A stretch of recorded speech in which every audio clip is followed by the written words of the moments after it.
Union of the Unknowns, a podcast dedicated to the exploration of modern culture, presents a weekly digest of current events that may have slipped past your radar. This is not your mama's news. Hello. Welcome everybody to another episode of Not Your Mama's News, brought to you by the Union of the Unknowns. Here I am with my lovely friend and pod mate, Ashley. Think, change, repeat. How are you going, Ashley? Hello, I'm doing very well. Happy to be here as usual. You may notice I'm a little more festive. I have an updated beanie or toboggan, as we say in the South, and I'm wearing a little Christmas plaid. 'Tis the season. It's a little bit traditional red and green, my dear. You might be Yes. breaking some rules. Always. Yeah, well, good on you. I mean, we do not comply, especially at Christmas. I should introduce who I am. I just remembered that I haven't yet again, because I know who I am. So, yeah, it's Stella Q here from the land of Oz, which is actually a thing. Trust me. I hope it is, because I'm standing on it. I believe it. All right. Well, good. We've sucked you in. Tonight, we are very privileged and honoured and very happy to be joined by our good friend, the Podfather, Mr. Brad the Binkster Binkley.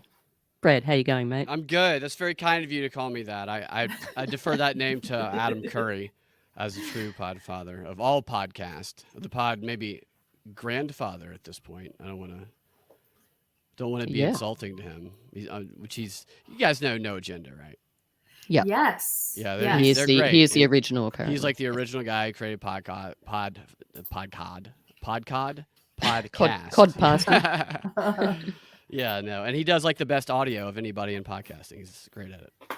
Yeah, I have heard that actually, and I was thinking of trying to check out what he does. Perm actually shared his setup with us at some point, and I was like, yeah, it would not hurt me to work on my audio game. Stella knows that.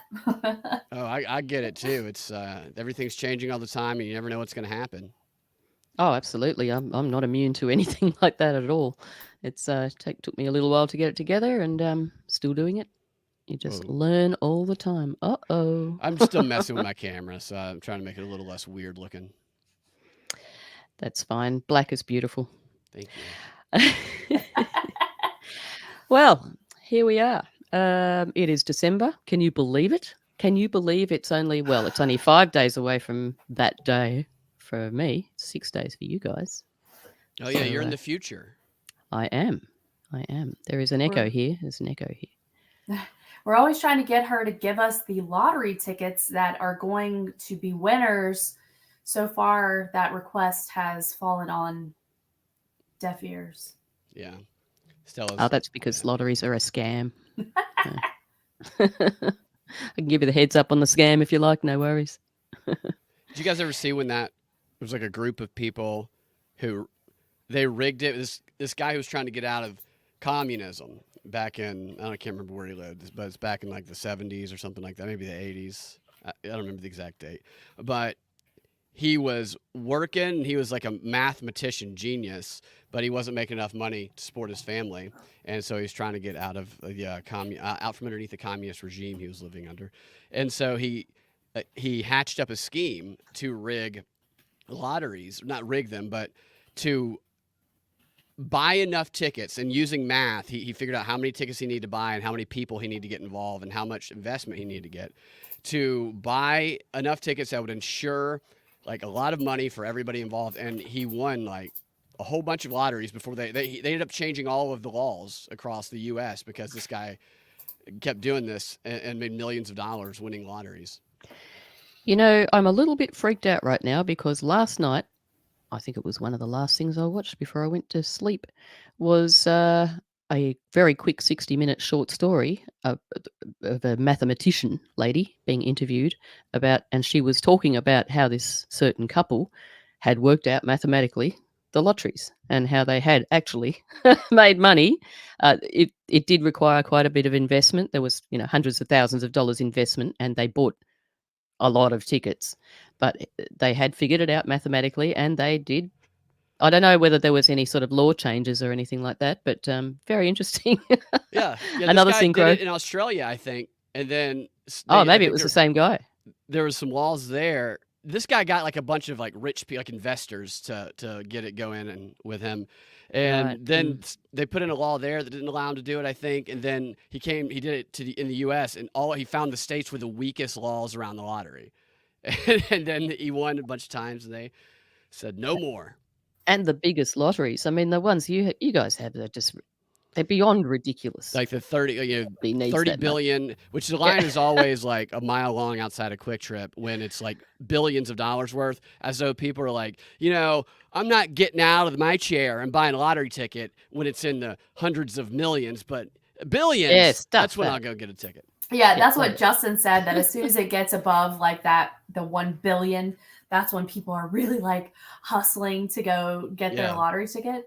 And Sir Tim of the Tunnels, or Gentleman Skeptic, did say that it was the poor tax. I agree with that. Dave Ramsey does call it the tax on the poor. And tax on hope, really. Tax on hope, Stu. Because Stu. Hey Stu. Because tax on hope. That's a hello, Gentleman Skeptic. Sorry, I didn't mean to leave you out there. Always glad to have you. It's a tax on hope, and it's also a litmus test, isn't it? I mean, they must, cruise around and get sort of another litmus test of where everyone's at every time they announce. It must tell them something statistically. Who knows if anyone actually ever wins that money? Who knows? I mean, right. I won a free ticket once. We have speculated here that it's just basically like fundraising for CIA Black Ops. And also I did want to shout out Jin the Ninja and Burn Babylon Burn, our buddy Ando, over in the Rumble chat as well. So hey everyone, thanks for guys. joining us. Yes, thank you. Always welcome to have you here. We are expecting another person to arrive at some point, I believe, but I'm not sure. Just not sure. Anyway, let's get on with the news. Shall we start with you, Ashley? What have you got for us? Yes, we shall. So, there's a certain president who appears to have extreme dementia. Maybe he's 4 different people, 7 different people. We don't know. We do know that he has nuts on his chin, at least one of the versions. Well, he likes to fall upstairs. He likes to fall downstairs. He likes to fall off bikes. He likes to sniff kids. And he has the lowest approval rating in his entire presidency happening right now, headed into election season. Sounds like you're being racist, Ashley. Well, Brad, you have correctly identified me as such, and thank you. Okay, so I have a little bit of a video. Now, if we have time, I have 2 separate videos that I want to play. It's under 5 minutes-ish total for both, but it's from 2 different sites, and I feel like the take is hilarious. So the Fox News take is actually fair in this particular instance, but the one that I'm going to queue up for us is Yahoo News. I just want you to it's a trip. It is a trip. I just want to hear what y'all think as it's going. And I want you to not even worry about muting, because I would feel free to talk during it. We can pause. It's just so dumb. Yeah. You got to be really dumb to work there. Yes. Okay. Very pliable. Here we go. President Biden's approval rating hitting a new all-time low. Can y'all hear that? I'm sorry. I could not. I can hear it. I couldn't. Okay. My apologies. If you can just give me 1 second, I'm going to make sure that I have my sound setting. No worries. Have you got it on 125? You don't have to if she talks fast, but I just thought it might be. Oh, let me check that really quick. That will help us. Yeah, seems to be a We'll good compromise. see. Give me 1 second. I like to look in the reflection of their glasses and see what's in the background. Like, are there any Democrats having butt sex in the background of this? A bunch of aliens behind the camera. Okay. And I also made the huge mistake of I have a couple of our live streams up so I can make sure everything's going and check the chat. So then I was hearing my own echo, which is awful. I feel your pain. very I've done that so off-putting. many times. It's so bad. Okay, here we go. President Biden's approval rating hitting a new all-time low. Yahoo Finance senior columnist Rick Newman is here. Rick, what gives? Inflation is decelerating. Aren't things supposed to be better? How low can it go? I'm actually surprised. This poll shows 34% approval rating for President Biden. In the aggregate of polls maintained He's never had any work, has he? by 538 and by Real Clear Politics, he's still a little higher than that, around 40%. But it seems to be going in the wrong direction, Julie. I mean, you would think that as You'd think it would be 33%, wouldn't you? I think I'm inflation gets buffering. down to the 3% range, and let's not forget about gasoline prices all the way down to around $3 a gallon and probably going lower. I mean, those are all going the right direction for President Biden. And I think the sort of main narrative here is that inflation is just becoming less and less of a story. And there is every reason to think that will continue. So you'd think that this would be good because Biden's his inflation rating, but I mean his approval rating. I mean, it went down in direct correlation to inflation going up in 2022. But as inflation has come down, Biden's approval rating Feeling your pain. hasn't Ashley. budged. In I've fact, it appears experienced to be this going so down many even times. further. So what's going on here? I think a lot of people are kind of puzzled by this. I mean, one explanation is that all the price. Okay, well, Do you have a number of tabs open? I do. Yeah. Let me Yeah, close some stuff do it. out. Yep. I will try to get back to that. just while you do Ugh. that, I'll just address collecting unfiltered news tube service. That's an interesting handle. Why can't you donate? I don't think that we're set up for that stuff. I'm not too sure about that. Maybe Oh, Keel yeah. some help. Collecting. Hello, and thank you for joining us. You Increases have that to have have a taken place over certain. the last 2 years. Those are not going away. Those are still Oh. there. So people. Do you want to just pause that for a second? What's up, dude? Everything's happening at Hey, once. Ah. Hello. how's it going? Good. How are you? Hey, Gil. I'm doing well. So, collecting. Thank you so much. So you have to have a certain number of subscribers, I'm pretty sure, in order to be able to receive chats or anything like that. Yeah. That is true. That's right. And also, Yeah. it's best, I mean, YouTube takes about 30% or something. You've got to be aware of that if you're going to donate through YouTube. Not trying to deter anyone, but it's just like, just as long as you know. Yeah, I Yeah, agree, but- gentleman skeptic. I was thinking he might have just come from a liquid lunch, actually. He was a bit pink in the That's cheeks what there. I was thinking. I was like, okay, this guy's a raging boozer. I mean, no judgment, except for I hate him because of his commentary here. He's like, oh, well, with inflation being as low it is, I don't really Blah, blah, blah, understand. blah, blah. Oh, yeah. I'm like, okay, He's you're the an Barnum asshole. guy. Yeah. He's the Barnum guy. He's He's- just Okay, I- there to do the Barnum I statement. think I thought you said the bottom I- guy. I was like, yeah, he's definitely the bottom He guy. probably is. Okay, I think I've shut down enough stuff. Let's get through this and then I'll feel better. People are still paying those, but maybe it's something else. I mean, maybe it really is his age. We know that he's doing really poorly on immigration and on the chaos at the southwest border with thousands of migrants coming across. Maybe that's it. Although Maybe that's it. there's Maybe not those really things anything new people don't about like that. are Maybe it. it's that people see another war in the Middle East and they just feel unnerved. But look, Biden is clearly taking it on the chin here. Ricky, Somebody kicked him in the balls. these numbers he- are just absolutely awful for Biden, right? So give me the Rick Newman take. The Rick Newman chances I'm interested here are whether Biden actually stays in this race. Okay, Ooh. I'm gonna pull it. The point of that, Yeah. and my apologies for my streaming issues here, but the point of that is the fact that he acted baffled. Well, I guess it could be his age.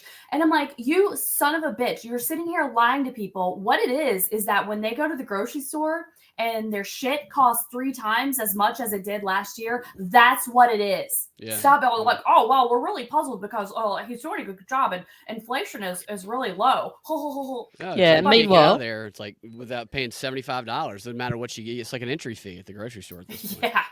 And meanwhile, Zelensky has just purchased himself like a $400 million yacht or $100 million He yacht. bought and, the grocery and, store. Yeah. And a mansion. Where was it? Florida or somewhere nice? Yeah, it's in Florida. Probably Acapulco, Probably Lahaina, next to somewhere like that. Mar-a-Lago. Yes, somewhere where they're going to want to steal people's land so that the predator class can live high on the hog. Yeah.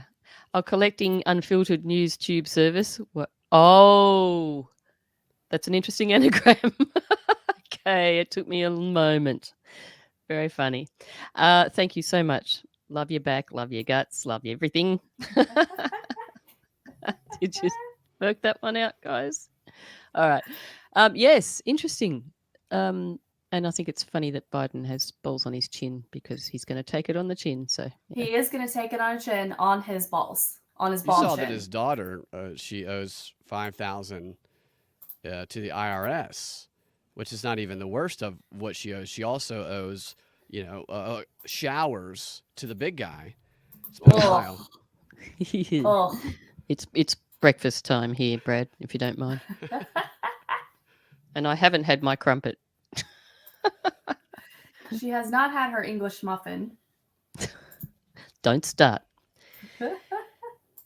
So, was that sort of finished, or was there more? I mean, say? no, it wasn't. But honestly, I don't even want to stream anything else because I'm worried about the delay. So I figured that we could just. And basically, the worst part was the fact that he was so pretentious and smug and gaslighting people. That gets me really pissed off when they're like, "Oh, well, I don't know what I suppose it could be his age." And it's like, are you? He's pretending not to know. Of all of the things of like the intimation about sniffing kids, about the fact of all the shit that was found on your son's laptop, about the daughter's diary, about the guy can't stand up, about you can't afford anything, about how you're trying to get us into World War III every day, you're gaslighting people. Stop being an asshole. If you want to send links in the thing, I can put it up and see if it's any better with my connection. I don't know if it will be, but we could try it. If you want. That's okay.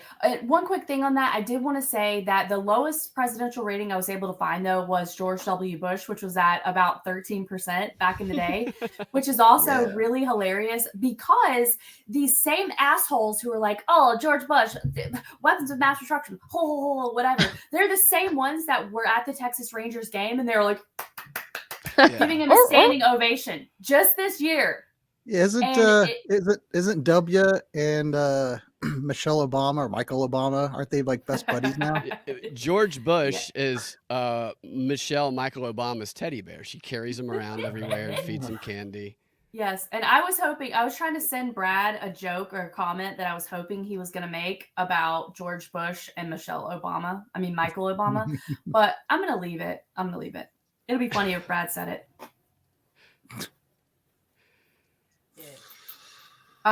So basically that is done, but Fox News, they had a little video on the same topic, but they actually talked to two people that were lifelong Democrats and they changed to being independent because they felt like things were so bad.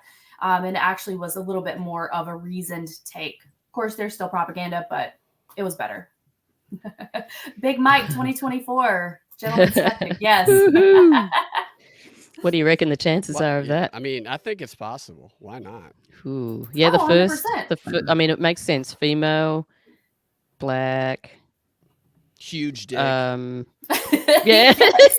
Now you. You're getting somewhere, Brad. I said it. I thought it.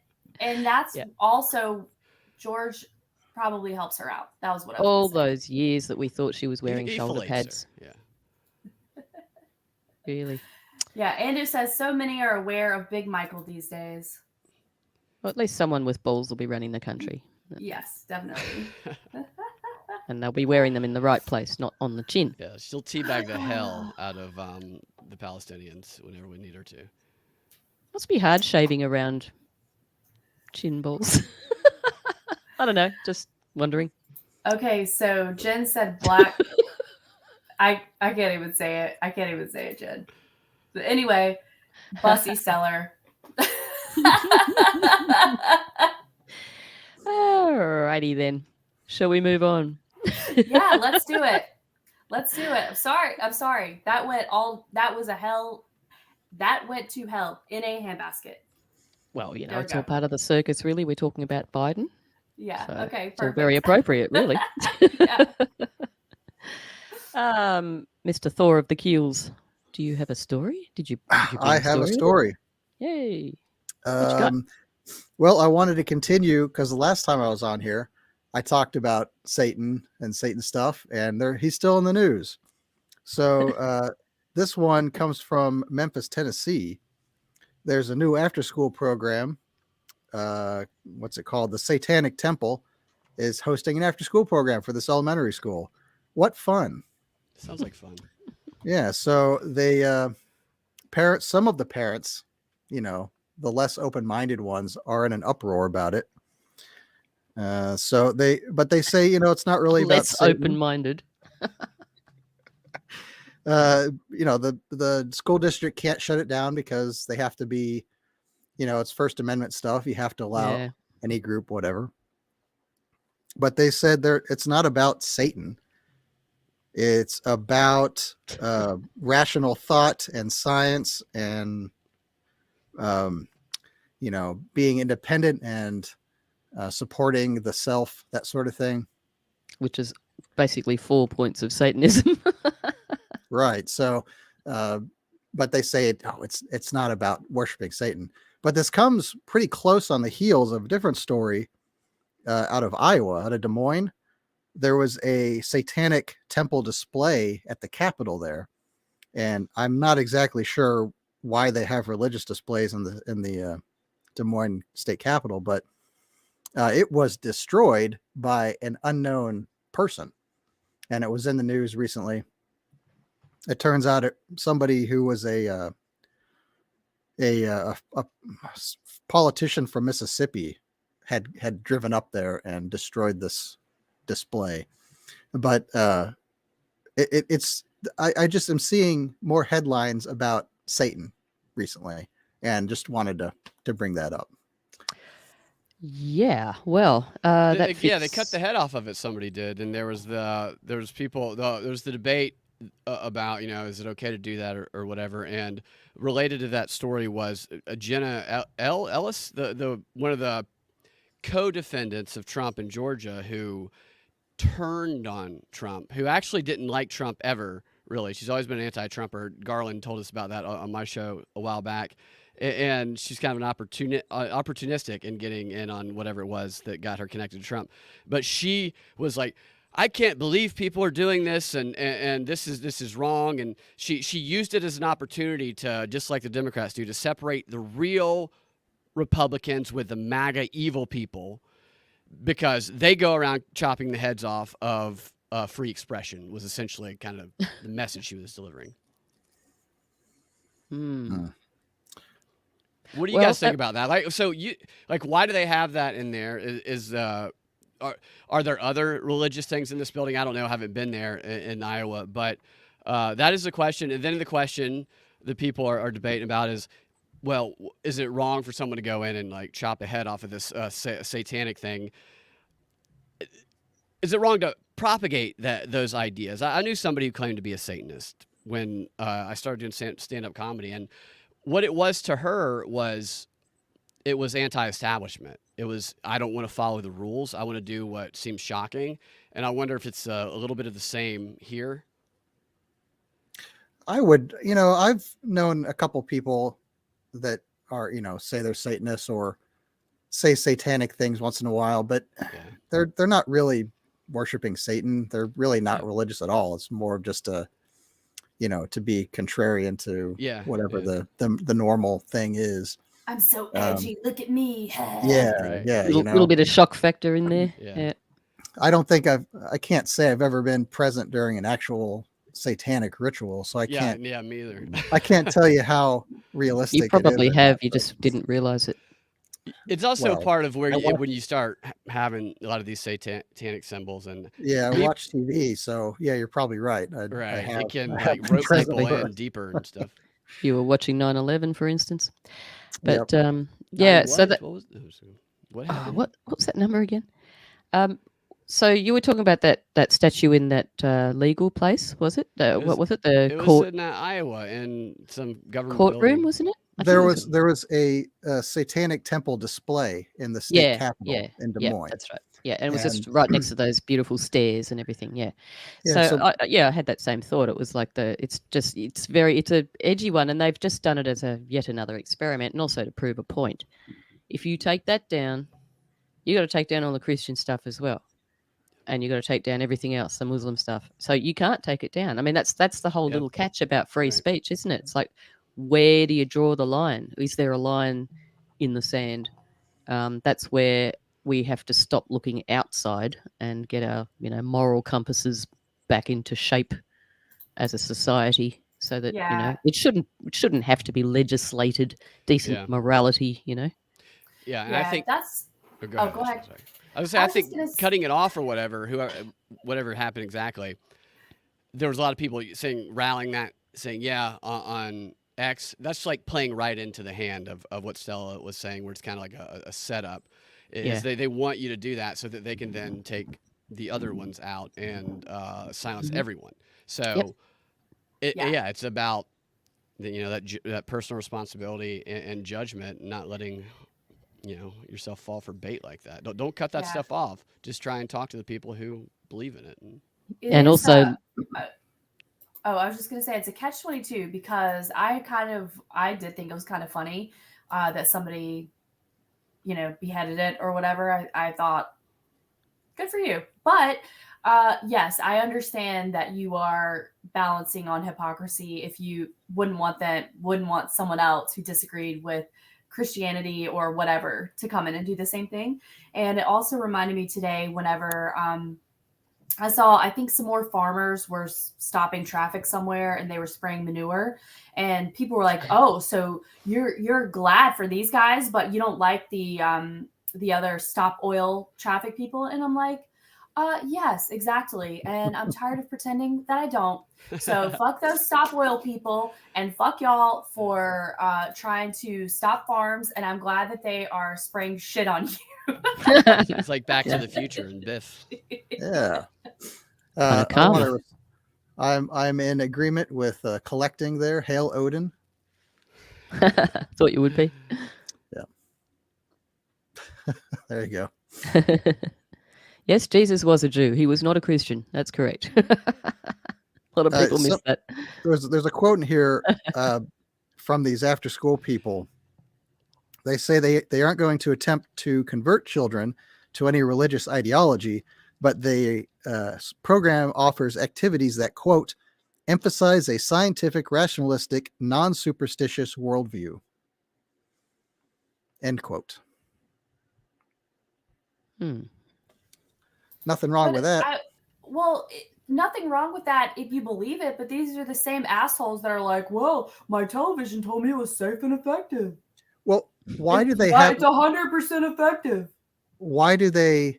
Well, okay, so I'm answering my own question. So I was going to say, well, why do they need to pick Satan as their theme here? Because it's the most divisive.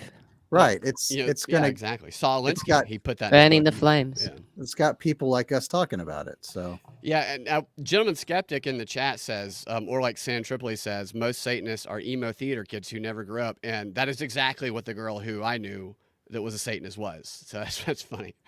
Well, there you go. It's based on fact. We've just fact checked that. Thank you. And we do have some good discussion happening over in the Rumble chat too. I mean, obviously Jen and Ando both have a lot of thoughts on this. I can't catch everything here, but it's a good conversation. So I think it's a good discussion because we're all coming from slightly different places and different perspectives, Yeah. Right. Because they're all like pizza cutters, all edge and no point. Gentleman Skeptic, yeah. Are we allowed to mention pizza? Yeah, I was going to say, that, like, what kind of pizza cutter, which pizza shop are we talking about? Regular ass pizza. Regular pizza. No pineapple? Thin and crispy. Is it illegal to put chicken on a pizza? As long as there's no pedophilia going on, yes. All right, thank you. Yep. Just wanted to clear that up. Yep, happens all the time. I can't get behind the chicken on pizza. I don't think it belongs. Yeah. Some people feel very strongly about this, and also the pineapple thing. Yeah. Pineapple's really okay if it's with ham and you're saying Hawaiian style. Yeah. That's all right. Right. Okay. So then it's allowed. Yeah, when you do like here we go, barbecue chicken. If you're gonna put chicken on Yeah. pizza, you have to replace the pizza sauce with barbecue sauce, and then it kind of no longer becomes pizza. But it is a version of Okay. pizza. It's a pizza adjacent. It's inspired by pizza. A pizza. I love that. Term, Yeah, look, I adjacent. don't agree at all, and I think pizza's just been sent to divide us. Big And it's pizza. working. Big pizza. Michael Obama delivers my pizza. Nice. How long does he stay? Was there a hole cut in the bottom of the? Yeah, I know. He opened the box and this giant penis is there. I'm like, no, I'm not voting for you. It's like those little No. stands that hold the box off the pizza. Did you give him a tip?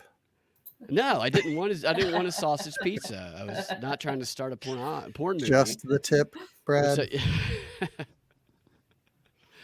Just This the- could go a million different places, but Touche. probably best not to. All right. Well, was there anything else that Keel would like to talk about there? I just wanted to talk Anything about more Satan about for a few Satan that minutes. you'd like to spread into the world? Yeah, I mean, I Now, do think we they had- are trying to give those types of themes to, even though I think probably most of the people that would call themselves Satanists or just even say it, so I'm a Satanist or whatever, probably aren't really like trying to, be demons. But I think that the people who are organizing that, and there's always an organizer for this stuff. There's always Stacey Abrams at the top trying to get all these people together and rope them into something, because one day it's just like, oh, they're Satanists because they're being jokey and being contrarian. Then the next day you go to your Satanist meeting and it's like, all right, everybody chop the head off of this squirrel. And then it gets progressively worse. Yeah, the squirrel's just a gateway. Yeah. Yeah, and it gets muddied in these weird, like another story that Kill had about this article that Cosmopolitan or Glamour shared on IG about like, oh, well, I just said like some ritual words before I had my abortion. What? That's so weird. That's so weird. Self-abortion? Yeah, they had this No. step-by-step process for performing a self-abortion DIY. But yeah. under Beat me to it. under the Imagine satanic following those temple, Chinese instructions. Sorry. yeah, ritual. So just ridiculous. There was that story, and then there's these two that came up within the past week, and there'll be more. Like they're trying to do a marketing campaign to try to Yep. It's a theme. Gain- So that's a gain, theme we're pushing out there. gain members. Their member numbers are going down or something. It's just like, who's propagating the theme for them? How do they have the media access? A lot of the progressive groups that do a lot of the activism stuff go through this indivisible group. And there's others as well, like Black Lives Matter. But these are the bigger ones, and they pretend to be grassroots, but they're actually organized from the top, and they're well funded. And so there's a reason they want to push these themes out there, because they wouldn't be giving attention to it otherwise. My question is always like, is this something that is just super rare, or is it something that, yeah, there's a few people that do it kind of just in small groups, but it's getting a lot of attention now because they want to manifest that reality? And why do they want to do that? Yeah, exactly. And I have read, whether it's true or not, that the Church of Satan, etc., and company are actually growing exponentially. So, but then so is the other side too. So, we are in a spiritual war. So we have to gather our allies, whatever side This- you're on. True story. Yeah. All right. What's next, guys? What's Who's- next? Well, what's next? Like today, now, or in the world? Do you mean? No, I'm just saying, I walked into this kind of cold, so I don't know what you guys have already been talking about. Let me ask you this. So did you guys see that story yesterday that was about the new survey that had been done by this group a scientific study that was about the dangers of Christian nationalism? And it was being reported kind of with that new movie trailer that Rob Reiner put out about, I don't remember the name of it, but it's a documentary, air quotes, obviously. And both of them express the same thing. They both express that Christian, they pretend to be from a Christian perspective. It's something Rob Reiner produces, which is kind of silly. But from a Christian perspective, we're warning everybody about the dangers of so-called Christian nationalism around the country, aka white nationalism, aka Putin. They actually identify Putin as like the leader worldwide of the Christian nationalist movement, which is hilarious if some people didn't take it seriously. But it appears to be an effort to demonize Christians by branding them and branding anybody who believes things that counter the narrative, the mainstream narrative, as a Christian nationalist. It's a weird thing. It's been going on for a little while, but it's amped up this week. And I actually did a show last weekend, and somebody that I know, I talk about him on the show, but he's a progressive. He brought up, no, there's. I told him, I was like, I don't think people are as divided as everybody says. I think when people talk, it's actually more people are realistic and they're nice, and they only share the extremes on TV. And he goes, no, there's definitely like a problem with the Christian nationalist, and like he truly believed it. And I'm like, that's a straw man. They create this straw man villain that they want to manifest this reality. And I just wonder, what do you guys think about that? Have you seen that? Well, it just sounds like a bunch of people sitting there watching their TV, hearing Christian nationalist, Christian nationalist. You know, it's whatever the next hypnotic wave is. So, yeah. I don't take a lot of notice of all that stuff because it just, I mean, as somebody who can see it, you know, we all can here and listening, it's hard to take any of it seriously. It's hard to, like, to me, it's just like, nah, Christian and blah, blah, blah, blah. Just goes over the top for me. I don't really take a lot of notice of it or have too many opinions. Yeah. See it as all The part only of, reason I noticed it is because somebody I know bought into it, and I was just a little bit, yeah, like, yeah. let's see what he's looking at. So, okay. Fair So my enough. take on this is that, first of all, it annoys me because the same people that are like, oh, Christian nationalism is dangerous. These people are dangerous right-wing extremists. We must support Israel. I repeat, we must support Israel with everything Ukraine. and anything, and support Ukraine. So they're the same people that are pushing that narrative. And then they're the same people that are talking about domestic terrorists and right-wing extremists and Christian nationalists and MAGA and all this stuff, but they all agree on Israel. So how are you this whole like the narrative doesn't make any sense. And I know that the point is that it's not supposed to make sense. It's supposed to be rubbed in your face that none of this makes any sense, but it drives me absolutely insane. And people act like it doesn't exist. Oh, They're absolutely, like, yeah. And I'm like, you literally agree with these same people. You all want us to send all of our money to Israel. Yeah, You they're all sitting do. there just laughing at how much they've turned everybody onto their own, basically. I don't even know if these people who are doing this, you know, Ukraine nationalism and Israel nationalism, but screw our own, I don't even know if they're aware of what they're doing. I think they're so far gone that they can't even correlate enough common sense to see that. You know, and it's like the elites, etc., whoever's running the narrative, shaping it in the media, they're just laughing, just going, "Look what we've been able to do." It's in like, I'm sure they're in disbelief as to how pliable people actually are.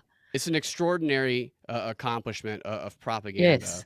The way they have gotten people to fracture their minds and apply completely opposite ways of thinking or beliefs about Israel and the Ukraine thing.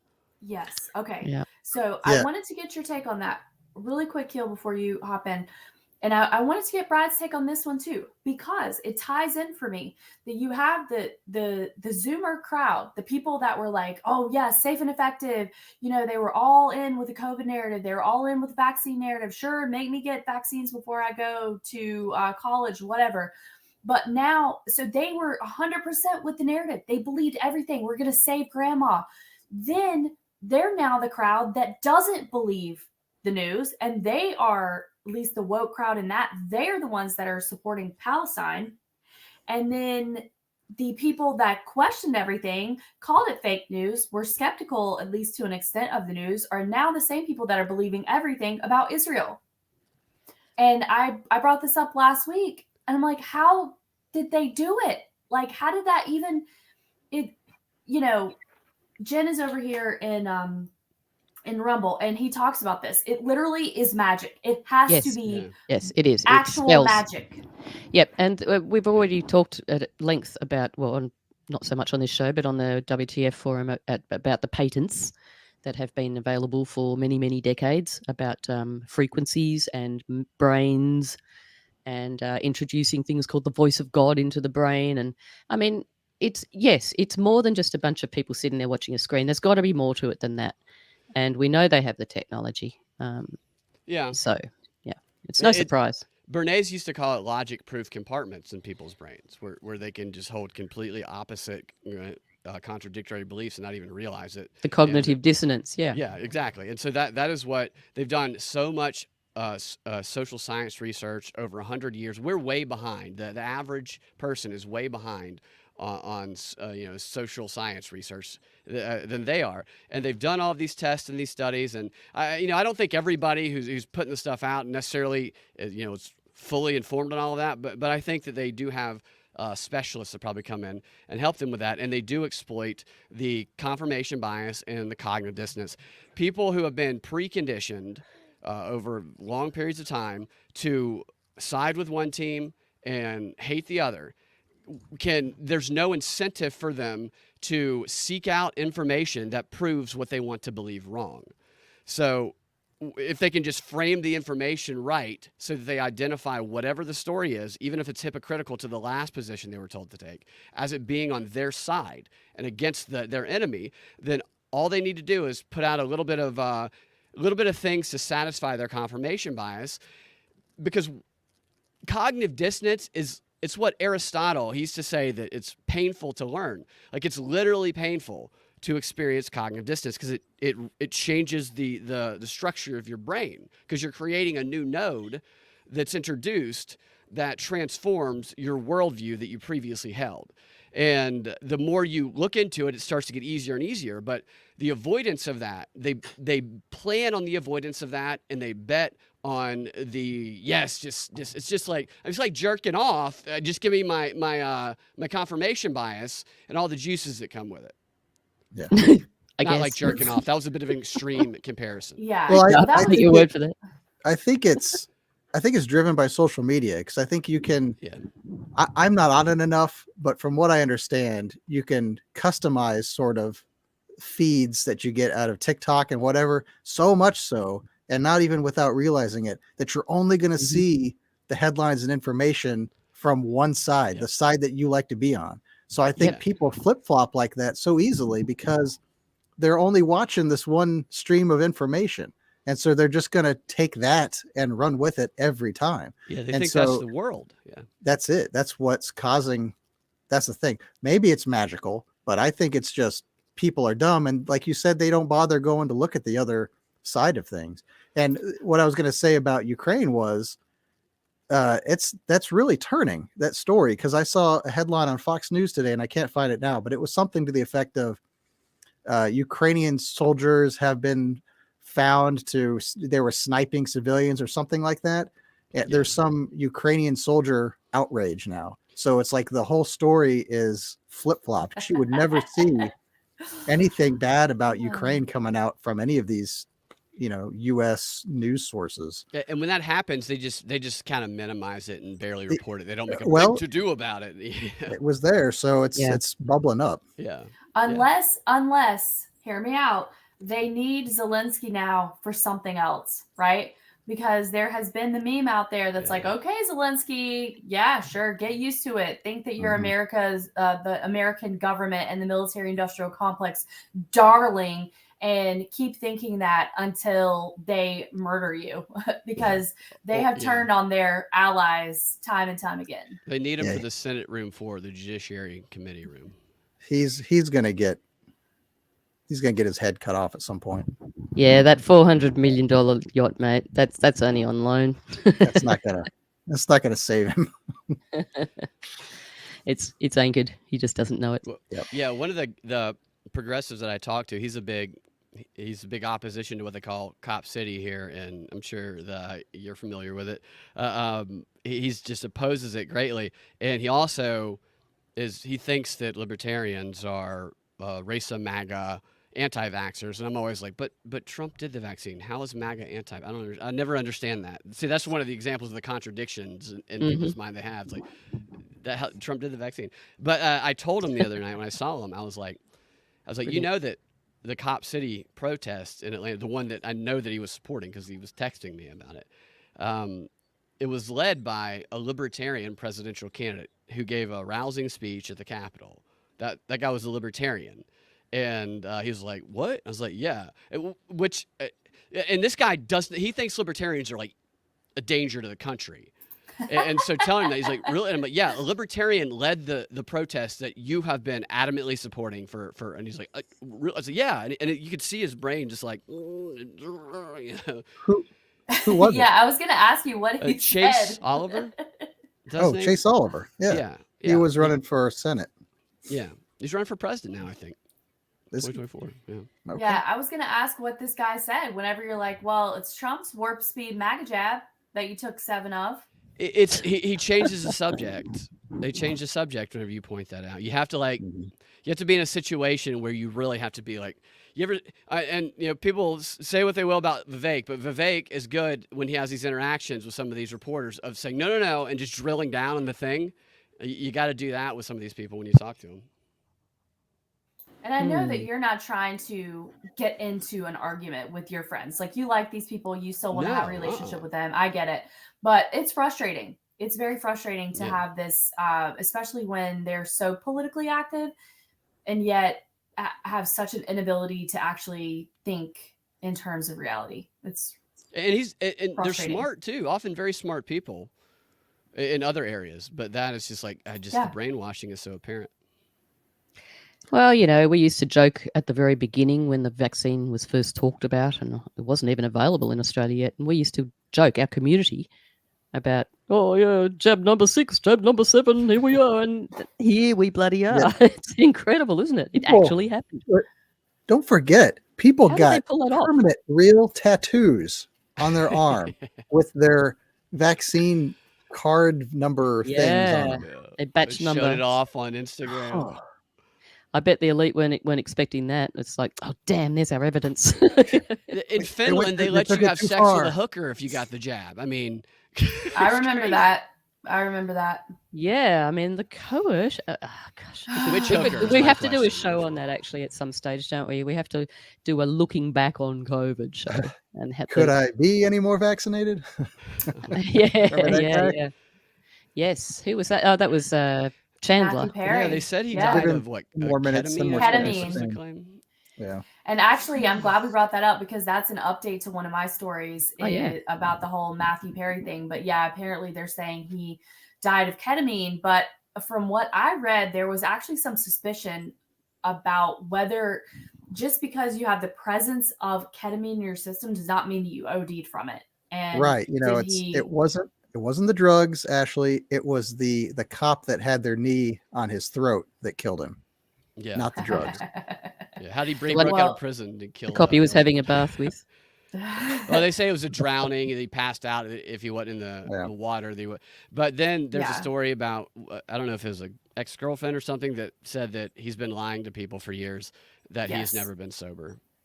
I don't know if I believe that. An ex also said that she could tell by his weird posts, like he would sign off as Matman. And that was associated when he was using. But there was a lot of occult questions about this because it was a bathtub drowning. He was uppity up, like even connected to the Predator class through his parents and the Trudeau family in Canada. So what are those connections? I'm not familiar with those. Okay, so, and Jen actually, the only other person that I heard talk about this was Isaac Weishaupt of the Conspiracy Theories and Unpopular Culture podcast, but Jen actually scooped him. So Matt Perry went to school with Justin Trudeau and allegedly beat him up. Wait, Matthew Perry from Friends went to school with Justin Trudeau? Yes. I didn't know that. That's crazy. And his mother, I'm pretty sure his mother actually worked for maybe Pierre Trudeau, something like that. And his dad was also somebody, or his stepdad or something. You're talking about Castro? There. Yeah. No, Fidel Castro? that was Justin Castro, but I was talking about Matt Perry's stepdad was also something high up. I can't remember. We'll see if Jen chimes in over on Rumble. But so there was that connection. Then there was this weird stuff about his, like, he had posted that his last post on the Hunter's Moon, which is right before Halloween, which is, you know, an occult holiday. There was the bathtub aspect of it, even though it was a hot tub technically. But see, Whitney Houston was found drowned in a bathtub. Her daughter, Bobby Christina, was found drowned in a bathtub. Aaron Carter was either in or near a bathtub. Matthew Perry was in the hot tub. And then there's a couple of other strange bathtub instances in Hollywood. So Elvis. a lot of, yeah. He was a He was on toilet. He was on a right? toilet Well, yeah, bathroom. next to the bathtub. I wanted him to retain some dignity, but you know, you guys blew it. You know, Okay, I have so some Jen, thoughts about Elvis's death. Jen I think- said yes, yeah. and his mom was the personal secretary. Okay, so Matt's mom was a personal secretary to Pierre Trudeau, and he said both Fabians. Oh, and the guy from Vice, Gavin McGinnis, and Tom Green, they all knew Matt Perry and Justin Trudeau. When they were like in so they went to high school with them. I think it was younger than that. I think they knew each other from an even younger age than high school. That's interesting. So knocked around with that crowd, eh? So how did Trudeau?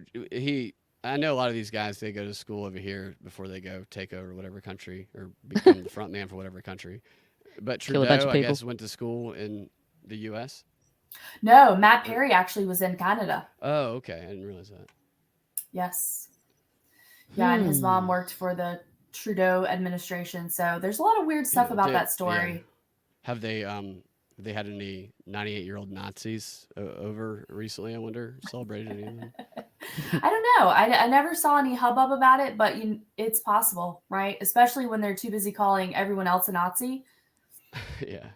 You know, speaking of Nazis, I recently found out, or it's old news, but the soda Fanta was invented by the Nazis.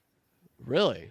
I guess Yeah, it during was delicious. World War II, America had an embargo on Germany, rightfully so, right? Because they're at war. Yep. And so the Coca-Cola company had to withdraw from Germany. So their plant and all their facilities there, Coca-Cola Deutschland, was left vacant. And the Germans said, "Hey, what are we going to do with this? Let's start making soda on our own." So they invented Fanta in order to do it. Great. So Trump's going to be drinking he's going to pull a Fanta one during the speech one day. That's good. The things you learn on this So show. this is from 2018. The question that came to mind when we were talking about the bathtub deaths is I was like, how often does that happen? And this, I mean, of course, it's the CDC, so I don't know what truth they're telling. But in 2018, it said about 10 people die a day from unintentional drowning in swimming pools, bathtubs. I don't know how true that is, but yeah, it does seem very. I don't know. I guess people get unconscious sometimes, and Sorry, I missed that. How many per day? 10 per day. 10 per day in America. Let me see where actually it doesn't. Bill Shatner's wife drowned in their pool. That was a thing. Okay, that's Really? weird. Yeah, right. Mm. Yes, he you're was in- right. Natalie Wood. I was going to say Natalie Wood, but she was in the ocean. Yeah. You're right. Yeah, but still a But another drowning drowning. death. Yes, another Mhm. drowning. And also This is in the U.S. Ghislaine this Maxwell's yeah. father. Yeah, Ghislaine Maxwell's. Ghislaine's Maxwell. Jizzy Lane, Jizzy. They're going to be jizzing out the Jizz. Epstein names, though, next year. Supposedly. Nice. Some of them. If that was real, that judge would be dead already. Yeah, I don't believe they're ever going to, like... Judge is probably on the list, so he's got, yep. Are you He's got it. talking He's got about? their backs. This You're was talking actually about a female judge, and she said she was Oh, going she. to, like, that she gave the approval to release I all the see. names associated with the list. And people are like, yeah, right. So when they say the list, what specific list are they talking about? On the flight logs, I So believe. the flight logs? Okay. That's the Loyola. Is that the Loyola? The name of the plane? Oh, Lola. Lolita. Yeah, yeah. Loli- Lolita. Lolita Express. And there's a Express. song. The the story I read today, There is. I don't know if it's the same thing you guys are talking about, but the names they are supposed to be releasing are people that were unnamed defendants in the Unnamed co-conspirators. in the case where that girl was suing. Okay, yeah, no, I know that case. I talked to the lawyer on that case. So that's actually the names. If they release those, there's all these unnamed co-conspirators. that Not Epstein- necessarily that were on the flight or anything. It Those was I just- think are far more damning in my opinion than the ones that are on the flight, because Epstein, his whole thing was he targeted wealthy people to try and get them close to him and then work his way into their life. He was a spy, and I think if you're on his flight way too many times, then that's going to be a little bit damning. But I think just once being on the flight logs, I don't think that's a conviction of a crime. That's somebody who you've been baited in. But the unnamed co-conspirators, the reason he got the sweetheart deal back in like 2006 or something originally, and he was facing charges that for anybody else, I mean, potential for life in prison, was because of a plea negotiation letter that like a job, you're getting references for a job. All these people say he's a good guy. You should let him. You should not give him the worst because he's done all these good things. And everybody who vouched for him in that letter was the Rockefeller Foundation, the Trilateral Commission, Bill Clinton personally, and the other one might have been the Council on Foreign Relations they were boasting about. I think that's what it was. And then based on that, they said, we're going to give you a sweetheart deal, and we're also going to give all these other co-conspirators. We're not going to prosecute them. And so I just feel like there was some incentive to write that letter, and I'm wondering if, I don't believe they'll actually reveal Bill Clinton to be one, but I think he probably is one. Yeah. No, I think you're right. I Usual 100% suspects. agree. Yeah. I could totally see if I were a rich and powerful person and I was hanging out at some gala event and I get introduced to Epstein and he seems like a really cool guy. He's like, "Hey man, come down to my island sometime. We'll Right, party." totally. I'm like, Yeah, cool, yeah.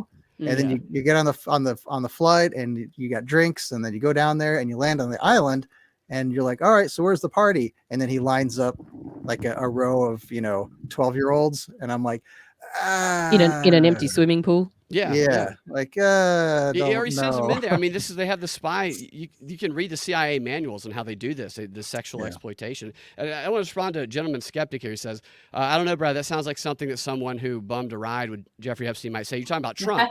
And so I researched it. I have, at least somebody told me this. I don't know if it's true, but I have one of the oldest videos on YouTube that talks about all this Epstein stuff from 2015. We used to talk about Epstein all the time on WSB, and then one of the guys who was connected to Epstein financially gave him a whole bunch of money, bought the company that owned WSB, and then we were no longer on WSB shortly after that. And I researched Epstein like I did like a super deep dive for a long time because I started with the assumption that both candidates were pedophiles. So both Trump and Clinton were pedophiles. And I've never voted for Trump, so I'll state that. But after like researching that, I read all of these court documents, all of them, the depositions, and I talked to the lawyer of 10 of the victims. Like I personally talked to the lawyer, and he told me personally that of all of these elites, including Ghislaine Maxwell, that he subpoenaed for deposition, all found a way to get out of it. Every single one of them. In fact, Ghislaine Maxwell said she could not do her deposition because she's out of the country because her mom was sick and dying, and that she would never be coming back to the U.S. And then 2 months later, she was photographed at Chelsea Clinton's wedding. So, not telling the truth there. Trump called this lawyer, and he said, "I'll tell you everything you need to know." And according to him, the lawyer of the victims, is what he told me. He said, and there's a video, somebody else who interviewed him too, I can't remember who it was. He said that Trump helped in the investigation. He was open, and that he now I don't know what Trump didn't tell him, but the guy said, after doing the investigation, I didn't find any connections to Trump. And then when I read all of the documents, Trump, when he did go there, that's his story, that he got a ride with him. And all of the people who worked there are interviewed in the court documents. And they say that Trump came in the kitchen and like talked to them, all the workers and shit, and then left. Now, I'm not like saying Trump's a great guy. I'm just saying this is what I discovered after like lots of research into this. So ultimately, you did believe Trump when that he at least was not a pedo. Yeah, based on the information that's been available to me, I believe that he's the only one so far that I've looked into this that comes out clean. So right now, and I haven't looked into RFK Jr., who said I was going to ask about that. Yeah, I don't know about him yet. Yeah. Right. Yes, there's always sketchy things when you start. So I did this long before the Miami Herald article.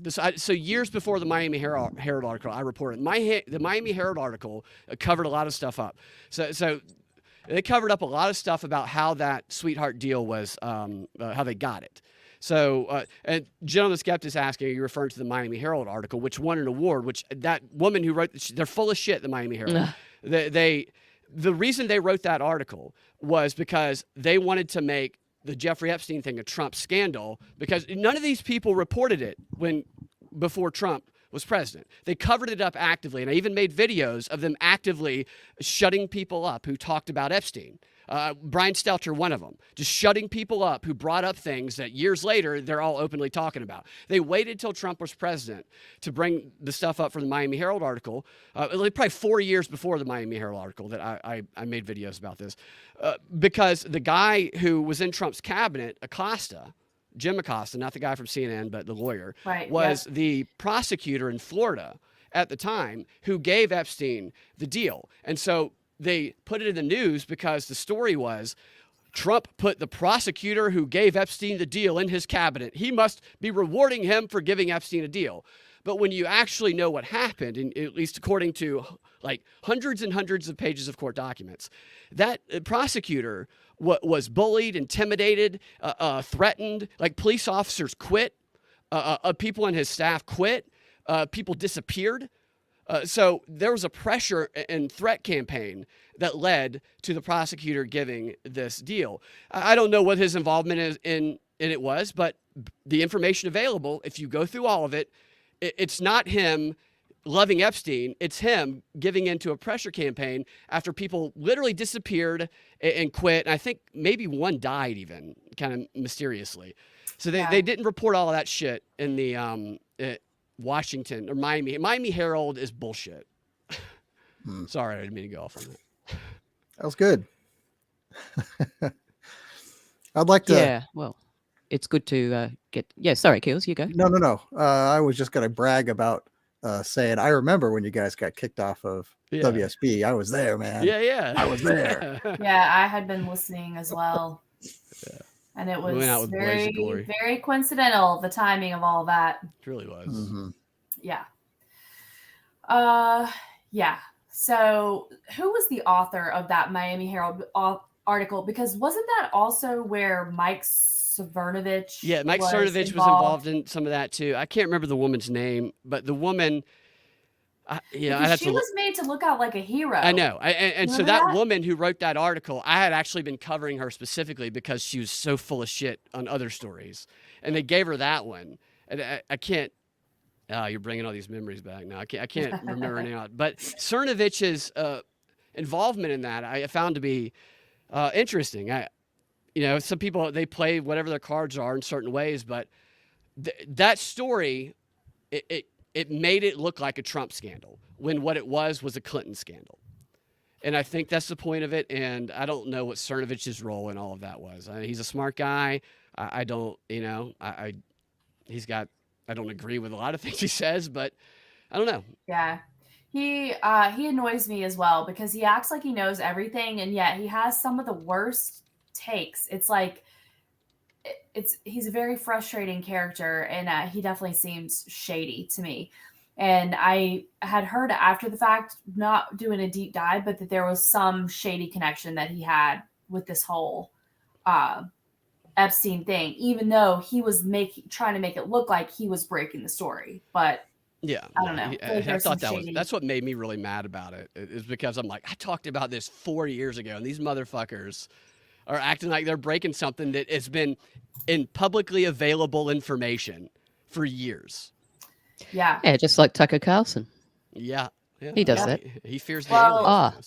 And remember that lady, Amy, what's her face? That was the ABC anchor that was like, we had it all. We had Clinton Oh, yeah, yeah, yeah. Dershowitz. We had it all, and they wouldn't let me talk about it. And that was like right around the time that the whole Epstein stuff was breaking. And so they had it years ago, and it was Virginia Guthrie. Giuffre. Right, Yeah. Guthrie, whatever. You Who might was be the right. one That's that it. was talking to them about it. So, yeah. Yeah, it's crazy how they silence it. I remember specifically Brian Stelter when he had a guest on the show How who could we said, forget but Brian the flight Stelter? logs, and as soon as they brought up, he goes, no, we don't need any of that QAnon conspiracy, or not, he didn't say QAnon, but conspiracy nonsense. And I'm like, Right.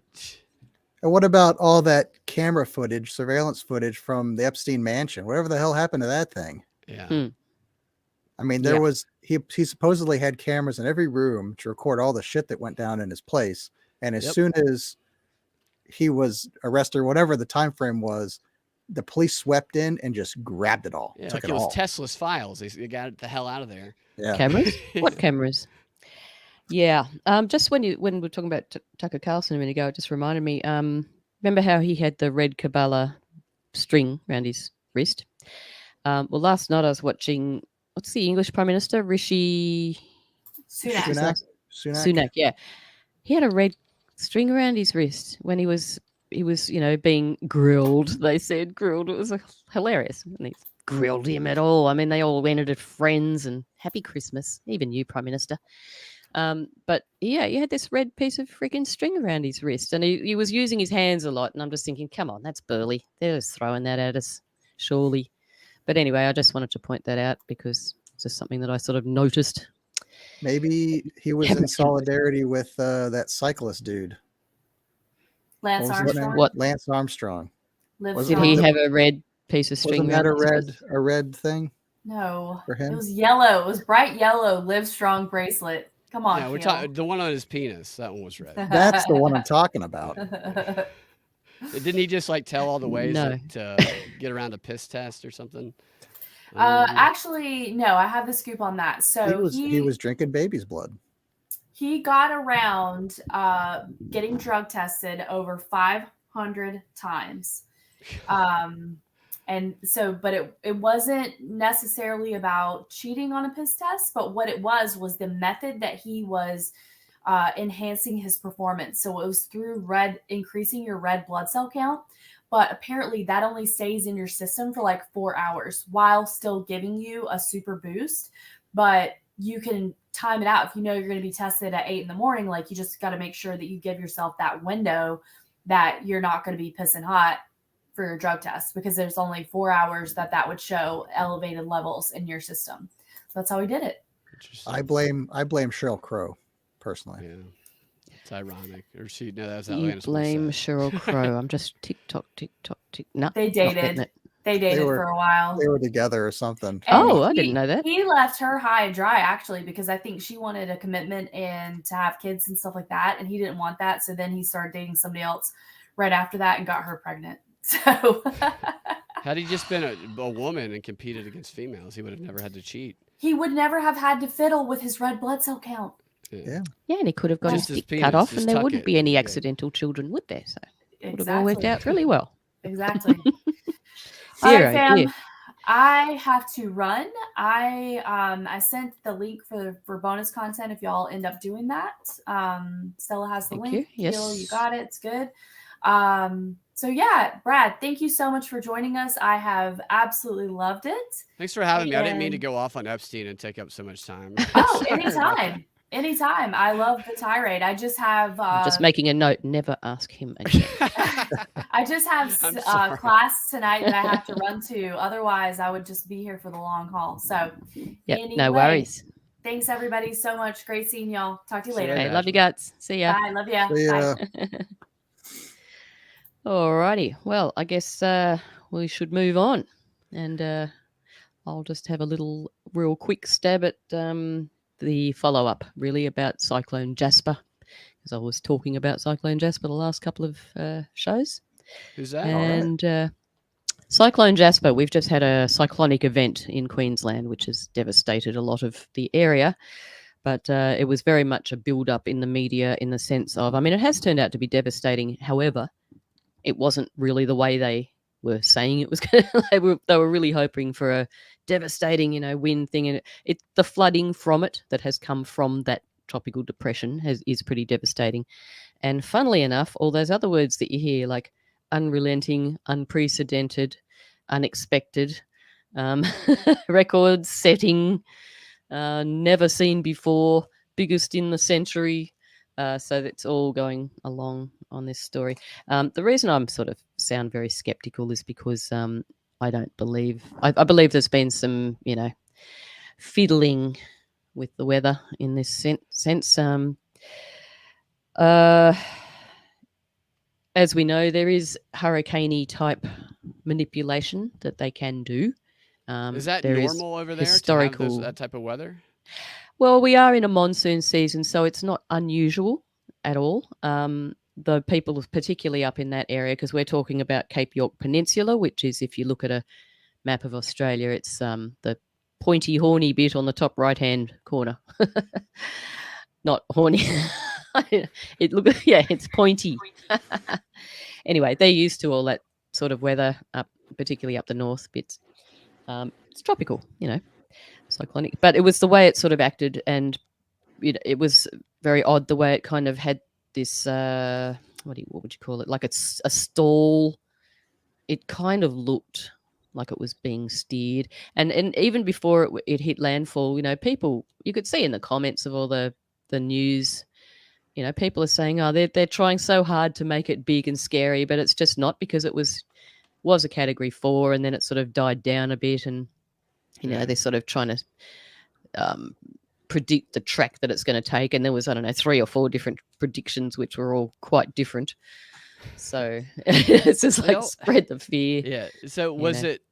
I know over here, it's almost when there's a big hurricane, sometimes anyway, that just suddenly all of the news is gone. No more Israel or Zelensky. Hurricane Hilda, whatever the hell.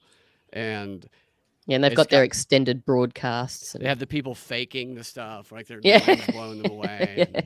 And people are just walking normally in the background. Right. It doesn't seem to, at least lately, hasn't seemed to be as bad as they told us it was going to be in a long, long time. Is it like that over there too? Well, it's actually, it has been very devastating, but it's because of the floods, and it's just a sort of a repeat of what happened in my area, really, I suppose, in one way. So it's like completely unprecedented. The military have had to come in and evacuate one area. They've got to, because I don't want to play down the event. There's a lot of people who are suffering at the moment, and there's a heck of a lot of people who've lost everything. It's huge. The flood is huge. Very intense rain, peaking at 2.25 meters in one place, which is 88.7 inches, which is 7.38 feet for you folks. It's crazy. Yeah, I know. It's like it's a year's worth of rain, which, we're talking about tropical area. It's a year's worth of rain in a week, or in a week. It's pretty bad, and people have been, I was going to play a video, but I'm not sure I can do that. That's okay.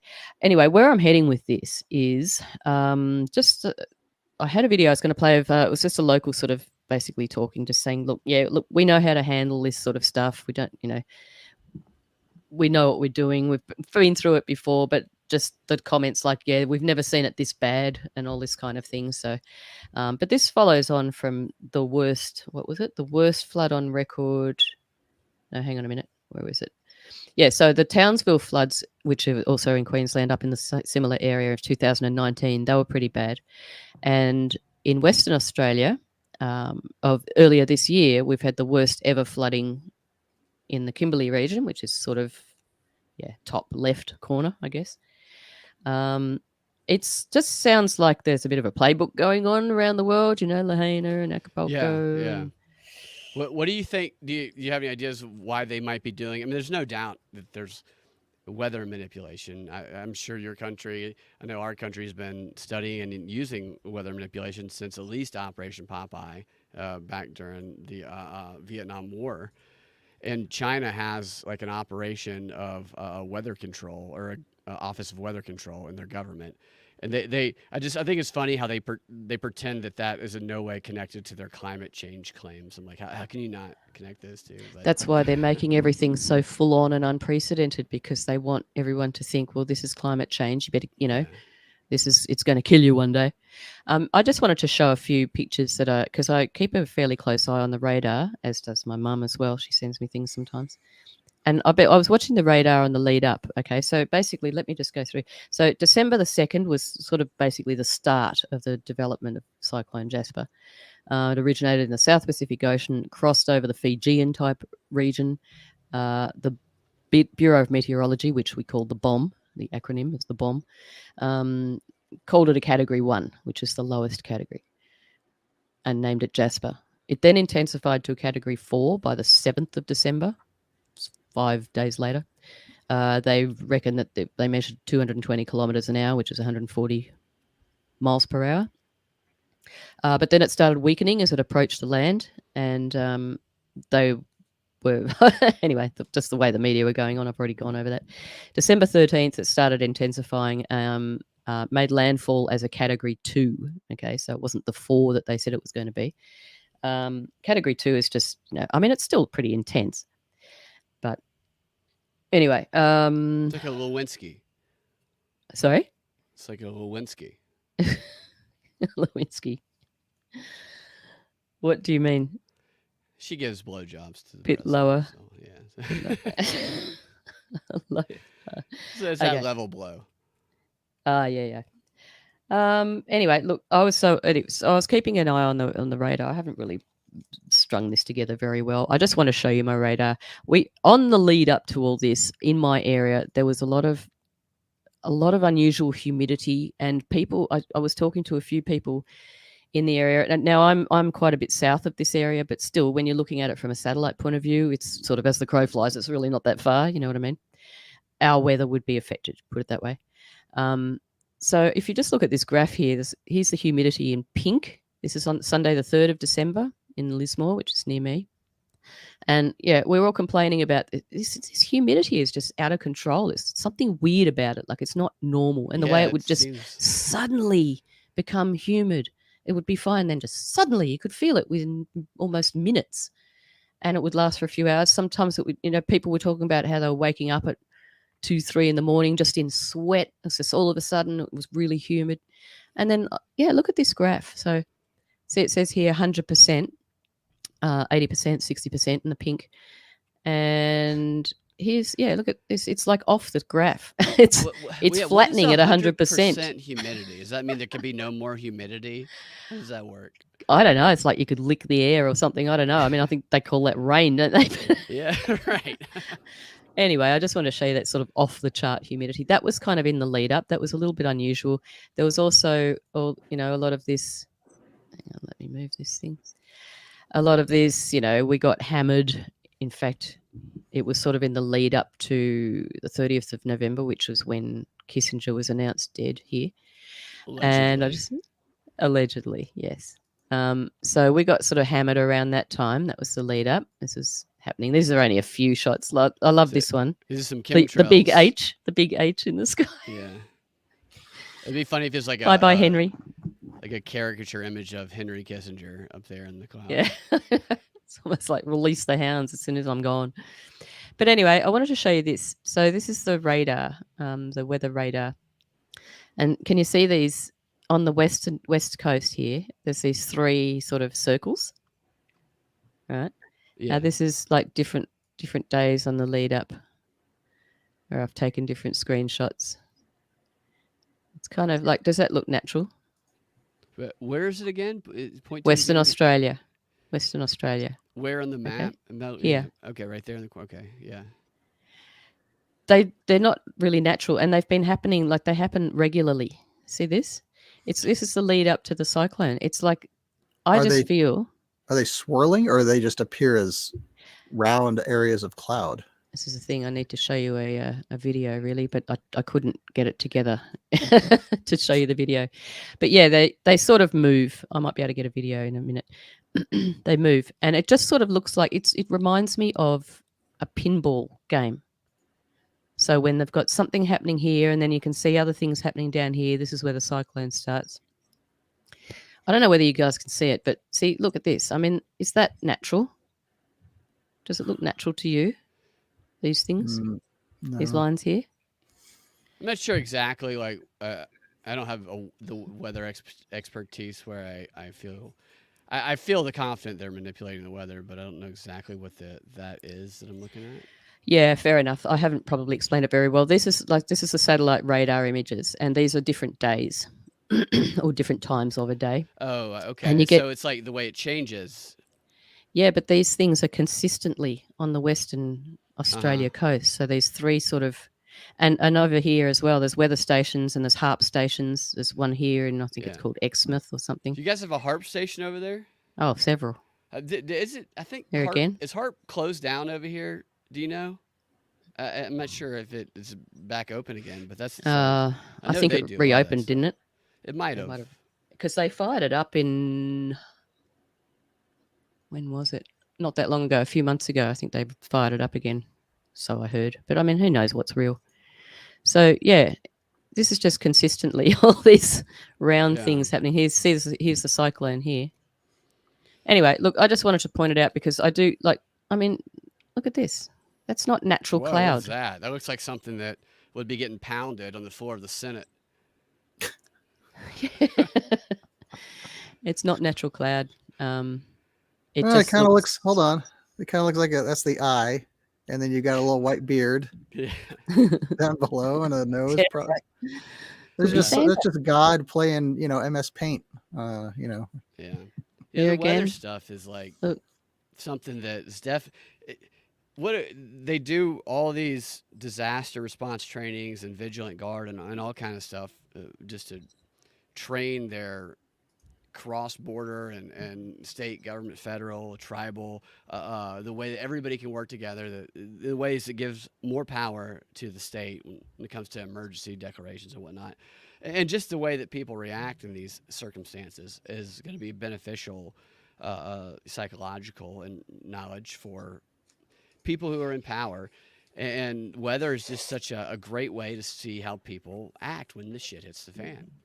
Oh, it's a fantastic way to keep people in fear too. And when, the weather manipulation is nothing new. We've talked about it many times on the show.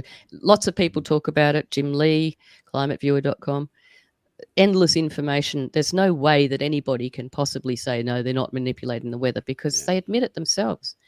But also just the climate change narrative. I mean, I've also been looking into things like the Saffir-Simpson hurricane and wind scale, the SSHWS. This is one scale that they use to try to predict how much landfall, devastation, etc. there's going to be by measuring so much of, winds blowing in a 3-minute period or a 1-minute period or what have you for a certain amount of time. And there's different scales as well. So that, they admit it themselves. I'm on, this is Wikipedia at the moment, talking about the Saffir-Simpson scale. It says themselves as, paraphrasing, basically between places like NOAA, NOAA, NOAA, the weather people, and say the BOM or other hurricane centers around the world, etc. They're sort of using different scales as well. And there's some criticism about the fact that the facts themselves can get a bit muddy because they've got to decide, which scale are they using and what area are they using it in and where did it come from. And there's just so much. And then they round it up to, 5, they round it up or down to plus or minus 5 kilometers per hour or what have you. And there's just a lot of, ambiguity, I suppose. And they're telling us all these hard facts about climate change. And, but the fact there are no hard facts really, because even amongst each other, they sort of can't agree about certain things. So, it's yeah, like I don't know. The climate change stuff, they get it. It's like, who is all this information that they put out about it being directed to? They go to these forums, have Greta Thunberg present all this information stuff, whose mom was an actor, and she was, basically making Greta a child actor, putting her into all of this, which is what she is. Yeah, and grandfather was a eugenicist. But yeah.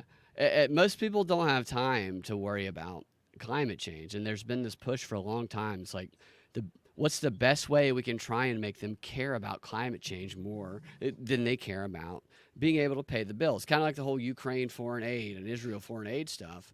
Everything's expensive here. How can we make this issue that's so abstract and not? We've never proven anything we said over the years. Like we've made all these ridiculous claims, and I think the people that buy into it, they aren't anybody who like is actually like working day to day and trying to just put food on the table. I think they're I think the progressives who are well off enough to give a shit about bullshit and think that they're like morally correct in doing so. So some of the people that I know in the theater community who are well off enough to where they're not struggling to put food on the table, they're the only people I know who give a shit about climate change and who like buy into all of this, and they bring it up, and I'm just like, God, it's so stupid. I'm not saying that we don't like mess the planet up in certain ways. I mean, people probably do, but like the way that they talk about it and the total destruction, it just seems meant for these highbrow people who think they know more than everybody else and who think that everybody else needs to be controlled because the planet in 50,000 years or whatever. It just annoys me to have to respond to comments like this from people that I see. Yeah, I don't know anybody else who buys this shit other than people on TV and the few highbrow liberals I know. Well, I do know a number of people who buy into it. Really? Unfortunately, yeah. The whole climate thing, yeah, absolutely. It's yep, most of my old friends. Really? But yep. Because I mean, it was sort of like I didn't even go there after I got the COVID vibe from them. It's sort of like I did mention the climate thing, and it was like, yeah, they were just, oh yeah, it's pretty bad, isn't it? It was like, oh, okay. I didn't even bother after that point. It was like, no, I'm like, no, it's not bad. It's not. I don't like. So you go to Quick Trip now. They do it at other places too, and you'll have a handful of stuff, and if it's like 6 things, then when they say, do you want a bag with that? Which they're asking that because there's some environmental thing because of the plastic bags. And I'm like, there's like 7 or 8 things here, and you're asking me if I want to. I'm going to fumble with all this shit out. So what I've started doing, and I'm serious, I do this, is whenever they ask me for a bag, I go, yes, I'm going to throw it in the ocean. And every single time. And some of them laugh, and others, they're like, you better not. I'm like, I'm throwing it in the fucking ocean. In fact, I'm going to strangle a goddamn sea turtle. Although I like sea turtles. I was at Kroger the other day, and I had a few things. One of them was a bag of chips or something, and it was large enough that if you put it in a plastic bag, it wasn't going to really do anything, right? So I put my stuff into one bag, and then I just plopped the chips on top of that. My goal was I'm just going to hold that in my hand in the other bag and then walk out after I pay for everything. So as I'm doing that and I start paying, the attendant comes over, and I assume he meant it as like a friendly gesture, took my bag of chips, opened up the bag because there's 2 sets of bags down there, opened up the second set of bag and put the chips in the bag and then walked off. And I was like, God damn it. Just, I didn't want to have to never. So I grabbed, when I finished paying, I grabbed the bag that I used, and then I just took the chips out of that bag and then walked out. And I don't know if he saw me or not, but he kind of walked off. I wanted him to be right there when I was ready to do that, so I could look him in the eye and I don't want your bag. I like to go to the self-checkout and just put one item in a new bag each by itself, and then I ask them if they have any extra of those little plastic things that hold the cans. I've run out of bags on this side. Can you get it? Yeah, I don't have enough of these circle plastic things to kill the fish. Could you give me more? I'm weaving a turtle net at home. Could I have some more plastic bags? I don't know if you guys get cash out when you go to a supermarket? Can you get like you can get cash out of the till or whatever you call it, or the self checkout generally. That's sort of generally how I get my cash, just bits at a time. So sometimes if I want to get a fair bit out, because going to the bank's such a pain. So if I want to get a fair bit out, then I'll just go and do a bit of shopping, and I'll put a couple of items through, and then I'll get the maximum that I can get, and then I'll put a couple more items through, and then get the maximum that I can get, and I'll do it 5 or 6 times. And by that time, I've got a couple of the employees kind of almost like hanging around looking over my shoulder. It's like I feel like I'm committing a crime, pulling out cash. Do you And there's do you guys because they can have see, oh, what's she doing? You know. do you have ATMs down there? I assume you have ATMs. Oh, we do, but we don't unless you can find one that does your bank, because there's few and far between. They have really shut down a heck of a lot of ATMs over the last few years here. So if you want to pay $2 or $2.50 per every time you use it to get money out, sure. Yeah. But I'm not going to do that. Screw that. Don't you hate when there's somebody in front of you at the self-checkout and they don't know how to use it? Yeah. Yeah. I'd say pound for pound going through checkout, the self checkout is quicker because I'm used to it. I know how to go through quick, you know. But yeah, if there's a line there, people think it's quicker, but it's really not for them because they're idiots. Yeah, but people will go there who have questions. Like if you have a lot of questions, don't go to the self-checkout. Yeah.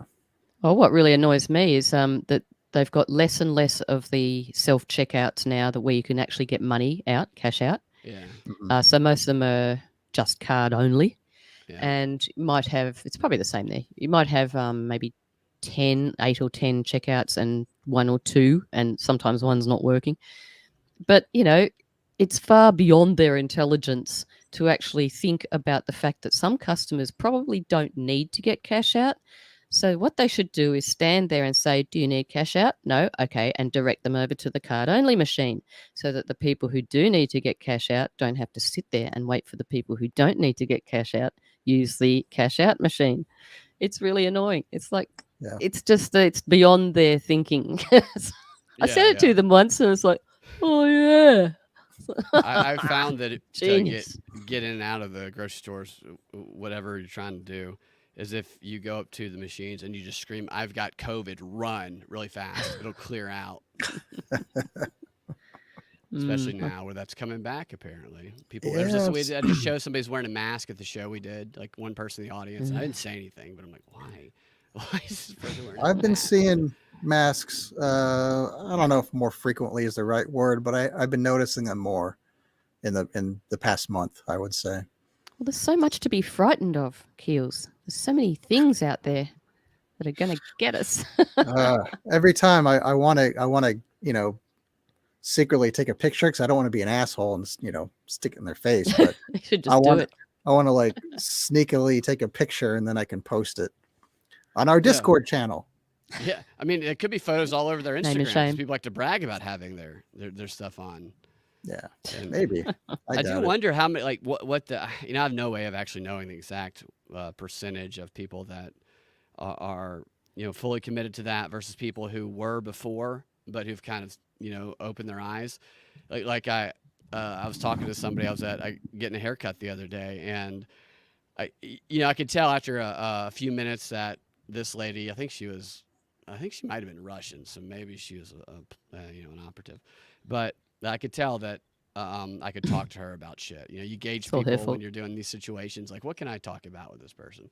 And eventually the COVID stuff came up and all the masks and Nuclear warfare. Yeah, she was like, I've seen so many of my customers have died, and it's just like, well, she's holding a pair of scissors, right? And she's trying to stab me. But I just wonder. I feel like a lot of people who were kind of bought into all of that before have woken up to it, and if they did try to do it again, which some stories suggest they might, that I don't know that enough people. Well, some people would buy in, but I just don't feel like they would have a lot of people buy into it. I don't know if you guys have noticed this, and it is probably different in Australia, but I've noticed that there's a certain demographic of people that tend to wear the masks more, and you would think that particular demographic would be less likely to buy into the bullshit. Yeah, right. Totally. I don't know, but it doesn't. Hard to tell where the bullshit lands, really, isn't it?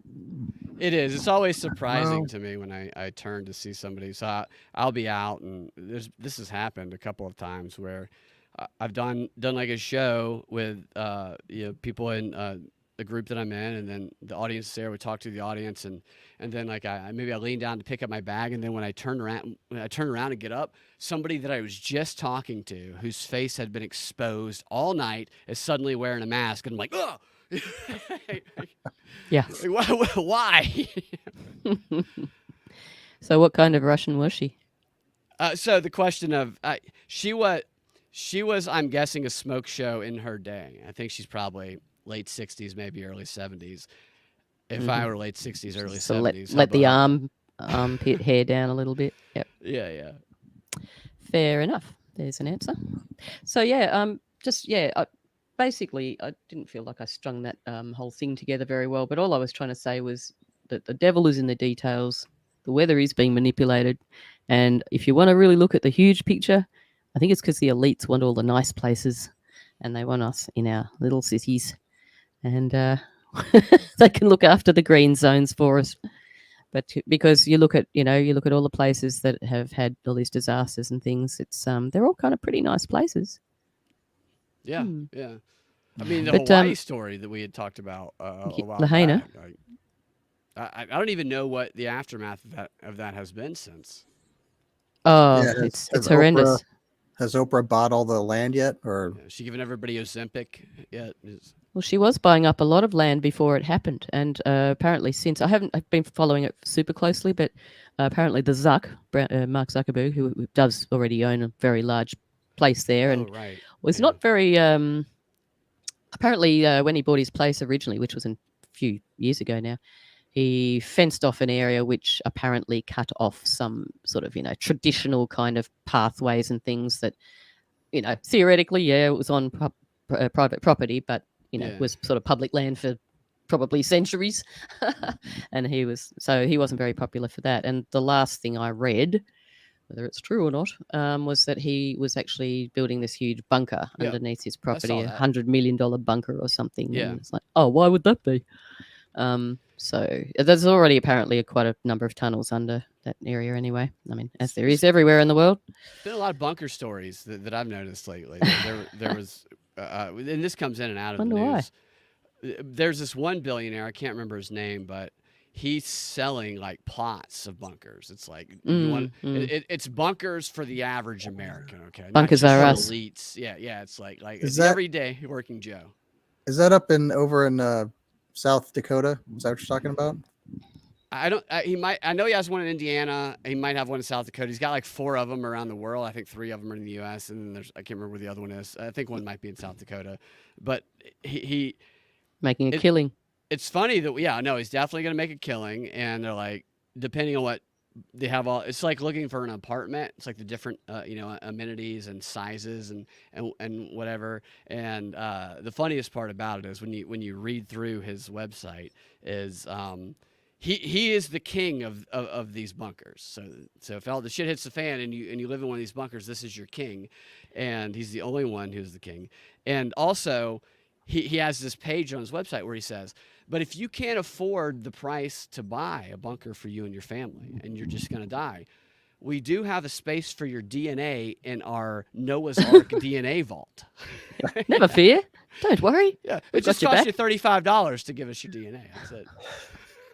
Yeah, and I mean, I remember actually reading about that years ago. It was well before 2020, because I mean, people have been prepping for decades, haven't they? Yeah. Yep. And I just remember thinking, wow, you'd have to be, I mean, can you imagine turning up? There's this big, meteor heading for the Earth or something. You turn up and there's about, 60 other families that are there. That's my bunker. No, he sold it to me. No, I bought that. No, it's mine. So, He oversold. yeah. So, And why there you not? go. Because he's in the real bunker.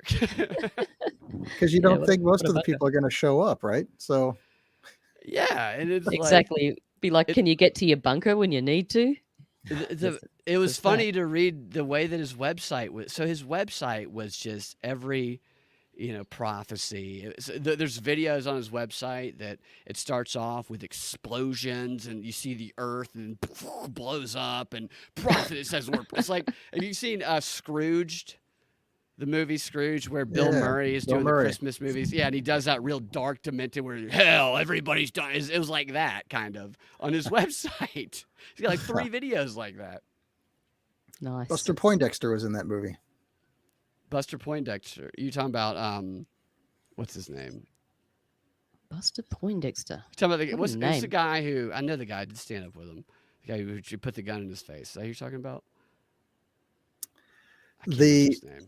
No, Buster Poindexter was a pseudonym for a musician whose name I don't recall, but he did that song "Hot, Hot, Hot" do back in the 80s or whatever.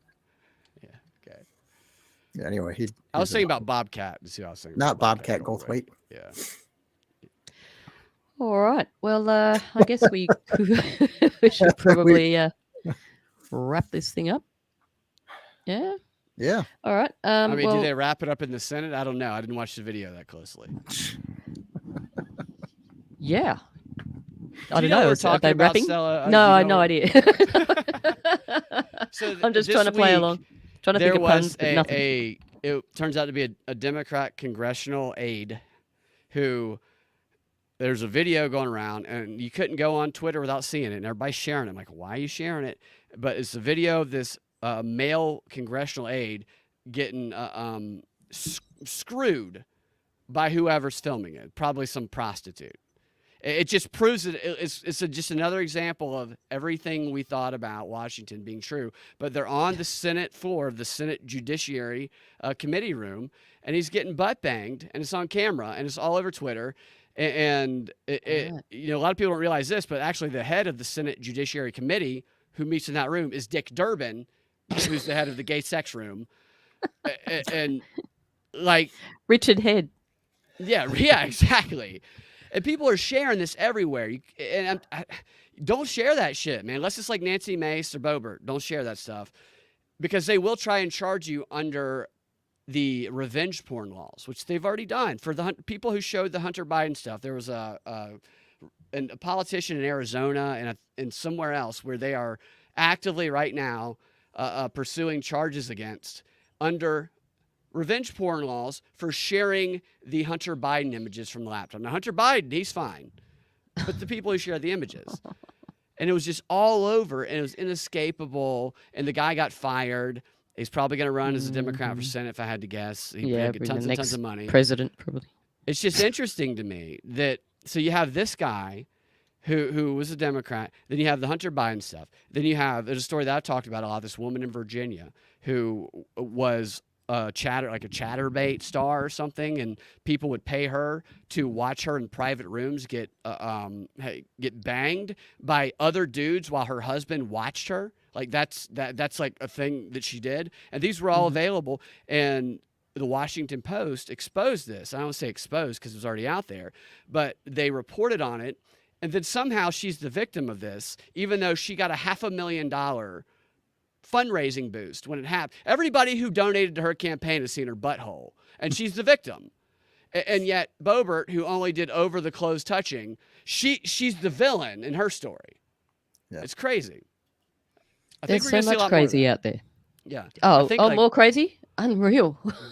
No, it's just like it's normalization, because she did an interview last week where she was like, I'm so victimized. Everybody's exposing me for it. It was already out there. But she also said something interesting. She said, I think people need to get used to this. This is what it's going to be like in the future. And then a week later, butt boys getting, grandstanded in the Senate hearing floor. And it's like, do we have to see this all the time now? This is all just absolute hypnotism and just inversion and seeing how far they can do it, how far they can invert. Yeah, I mean, it's crazy, isn't it? It's just, it makes me think, is anyone actually falling for this, or are all the people that get seen, screaming and tears rolling down their face, whatever, they're just actors probably. I mean, does anyone really think that? There's probably a very, very small minority, like you were saying before, that's just the ones we see on the news. But let me read this headline too much crazy before we go about that guy. This headline about this dude. So they're talking about this guy who somebody filmed banging him, who got fired. It says fired for his act of love in the Senate. Aiden Massey Shekpusky. His act was symbolic and brave. Because in Brave. a world full of What? hate, yeah, displays of love are rebellious. We shouldn't bend over to a party that hates. Okay. We It's must gotta do be the AI. opposite. AI trying to I have a can't sense of see it. humor. Crazy stuff. There's never a shortage of crazy, is there? But it just gets so stupidly crazy that we hopefully can see through it. I mean, hopefully everyone can. I guess that's part of what our job is here, is to sit here and point things out so that people can point things out to their other friends and what have you. Yeah. Remind people that the devil is in the details. Don't just skim past and read just headlines Yeah, and it things. is. No, they depend on you to skim past headlines, and they put the devil in the They details. absolutely do. That's why they keep everyone very busy and in their slavery. But hopefully we're making some sort of difference. Keelthor, do you want to tell us where we can be found? Well, Stella, I'm glad you asked. Right after we ask Brad where he can be found? Yes. Guess first. You can find me at Freedom Act Radio on X or Twitter, and youtube.com/Brad Binkley, rumble.com/Prop Report, and propagandafight.com is my website, and Propaganda Report podcast on any podcast that you listen on. Thanks for having me on, y'all. Excellent. Well, thank you very much for being here and accommodating our invitation. And Keelthor, where can we be found? As always, you can contact us through our website, unionoftheunknowns.com. That has all of our links on our Linktree. And I'd like to remind everybody that I've been posting vintage episodes of our show from way back in the beginning, full episodes on YouTube. And hopefully at some point we'll get taken down. But I'm making shorts and everything. So I'm having fun doing that. But we'll see. We've already gotten one episode was removed for its content, and I had to put a little censored part, had to re-edit it. So anyway, check that out if you're so inclined. Yeah, because that's the thing. Like in the early days, weren't really conscious of being careful or anything because it wasn't actually as bad back then. And also we were just, well, I mean, I wasn't even part of it back then. You guys were just sort of recording a conversation, so it didn't really matter what was said. But now it's how times have changed. Are we really careful nowadays? I don't know. I Not don't really overly. think about it that much. Whatever will be, will be. Yeah. We'll see Just what go happens. with it. Just got to get the truth out there at all costs.